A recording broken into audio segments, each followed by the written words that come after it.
Which gives Austin Hill a nice bump draft going into turn number 3 and pushes Hill out to the lead by about a car length. Jesse Love now looking in his rearview mirror. He's got Jed Burton all over his back bumper. Jed Burton started to run to the inside. Love moved to the bottom to throw the block that left the outside open for Connor Zilic. Love and Zilic in a wheel-to-wheel battle for second. That may change, though. Love begins to creep forward in the inside lane down low. Taking a peek now to the inside of his teammate Austin Hill. That'll be the battle for the lead. They are dead even, wheel to wheel, a couple of feet apart as they exit the banking and hit the backstretch. Equal drivers, equal cars, absolutely side by side off the turn. Maybe give Austin Hill a brief advantage. And now Jesse Love, we've got trouble. One car spinning. Eric Almirola. Brandon Jones is also involved in a 3-car incident, and Catherine Legg is also involved in this. It looked like Almirola just got tagged from behind, got sideways, but we have had just a very small incident. Only 3 cars involved, as I can see here on the super stretch. With just 13 laps remaining, caution flag flies over Talladega for the 4th time.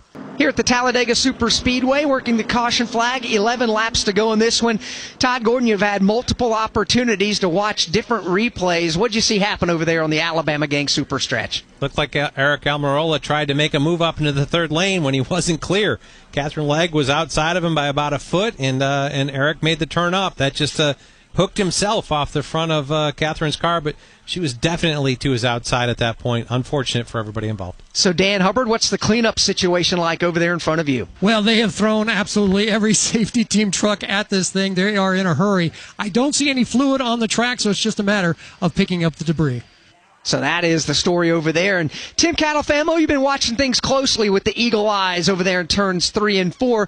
Essentially one of the last opportunities to really build your momentum to get a run coming to the checkered flag. How wild has the racing been over there today? Well, it's been continuing to get crazier and crazier as the race has gone along, as we expect here at Talladega. One thing is for certain, when they are coming off of turn 4, at least during that last run, they are just wailing into each other as far as the bump drafts are concerned. And this is the point of the racetrack. When you come off of turn number 4, you're coming out of the 33 degrees of banking back onto the flatter, quote-unquote, part of the tri-oval as you race your way down to the start-finish line. That transition from the steep banks in turns 3 and 4 to a flatter front straightaway is where the car sometimes gets a little bit light because of that transition, and that's where these drivers are just absolutely nailing each other behind, trying to shove each other forward. That's, I think, where the trouble spot's going to be, because as the laps continue to click by, the patience and the amount of energy that these drivers are trying to push their lines forward is going to get increased. Let's go back to pit road and Alan Cavana.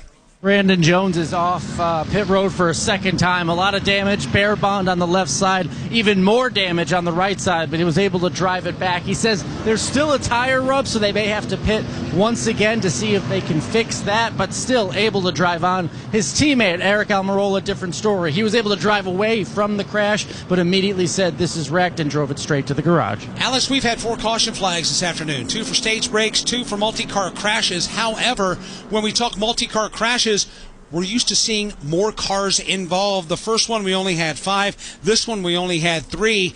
But the possibilities have been there. Tip of the cap to the balance of the field for weaving and navigating the spinning and wrecking race cars. I agree, and I think a lot of that you can actually pat on the back NASCAR, because with the Xfinity Series, they do not allow them to lock bumpers and shove each other all the way around the racetrack like you can in the NASCAR Cup Series. They understand you just got to hit each other and tap the bumpers somewhat. Now, don't get me wrong, if you get too aggressive with that, Todd, that can create some problems, but you can't lock bumpers and then have the car pushing slide back and forth across the back bumper. Yeah, it definitely puts it in a situation where you don't end up hooking somebody by being attached to them the whole time as they make a move. So the engagement, it's you can bump as long as it's just kind of tap, tap, tap, tap, tap. As long as you separate in those bumps, you can and work forward. But also this Xfinity car makes a little more downforce than down the straightaways than our Cup cars do, making it a little bit easier for these guys to drive when they have this contact. We've 10 laps to go here in Talladega. Austin Hill leads Connor Zilic,